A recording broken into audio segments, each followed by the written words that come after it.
also taking ownership. The speech pathologist needs to be there at the beginning to help you set your goals, family-centred care. Set the goals that will work for you, have realistic expectations. Not everyone can do an hour of practice every day, but maybe you can do 10 minutes. So being realistic, evaluating, adjusting if you have to. Don't beat yourself up. The more you do, the better, but you do as much as you can.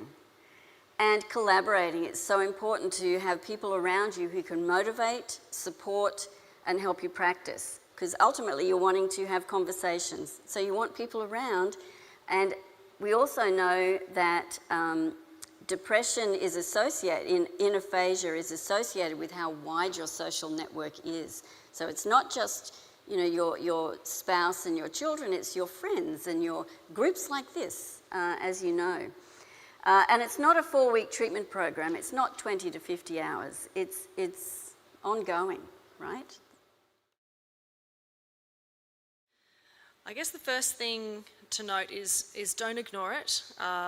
If yourself or a loved one are experiencing cognitive changes, talk to someone, talk to your GP, your neurologist.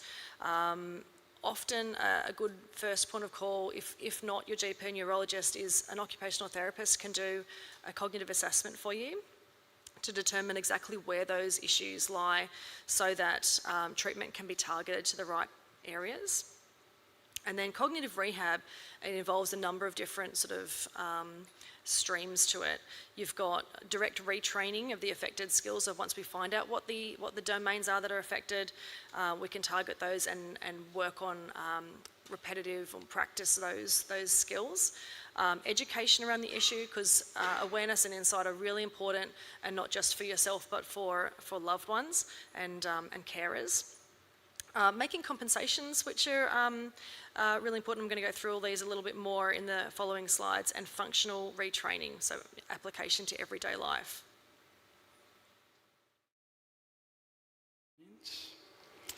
So, as I said earlier, we talk about best evidence. Best evidence for each of the domains tends not to come from your treating doctors, but more often than not from the various allied health professionals you would have come across either in the hospitals or in the community treatment teams, being your occupational therapist, your speech pathologist, your physiotherapists, or your neuropsychologists.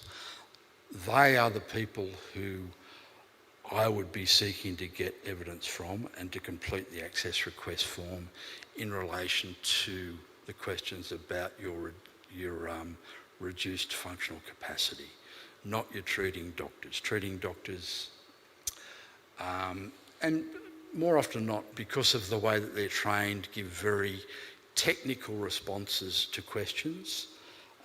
When we're not really after technical responses in this area, we're actually after how it affects you on a day-to-day basis. Firstly, using technology in communication therapy. One of the most common ways in which technology can be used in communication therapy are through therapy apps. Now, you would be probably already familiar with the applications or different apps that you can download and use on your iPad or tablet or on a phone. The great thing about therapy apps is it's one of those ways in which you can try and increase the amount of therapy that you do at home. They allow you to practice your communication therapy exercises by yourself.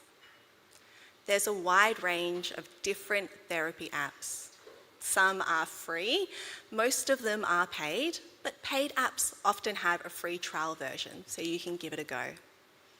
Now, due to limited time, I can't tell you about all the different communication therapy apps there are, but I'll try and give you a little bit of an overview of some of the commonly used therapy apps to give you an idea. So for language apps, that is improving skills like your understanding, your speaking, 3 common language therapy apps are Tactus Language Therapy, Constant Therapy, and Lingraphica TalkPath Therapy. Okay, so what we know about employing people with disability. This is my favourite bit. 86% of employees with a disability have an average or superior attendance, purely because they're really very, very thankful and appreciative for the job that they've got. They understand how hard it was to get, and they are there. They're stable and they want to work. And when we talk to employers about these statistics, they think, oh, wow, actually, that's really helpful to me. It's really helpful to my team. People with a disability are 9 times more likely to be innovative, purely because you've had to find other ways to do things. Purely because you've thought, okay, this is going to be a bit hard, you plan better, you think you have more empathy. There's so many advantages. You're 10 times more likely to be highly effective in the right role, and 5 times more likely to provide excellent customer service. Look, I know everyone's story is very different, and there's people who've had not positive experiences at all, and then right through to people who've had, you know, a good experience and come out the other end going, that went as well as it could. You know, over 2 decades ago, when I had my stroke, there weren't stroke units available. They didn't exist. They came in a few years later. There also weren't national stroke guidelines that now exist. So as someone watching that, then where do you think the line is between people being positive and people giving unrealistic hope? I think they just have to talk about the facts as they are now.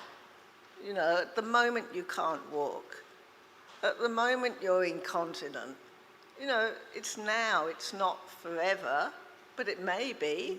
But I had a really great physiotherapist who encouraged me to be a bit competitive around my physical recovery.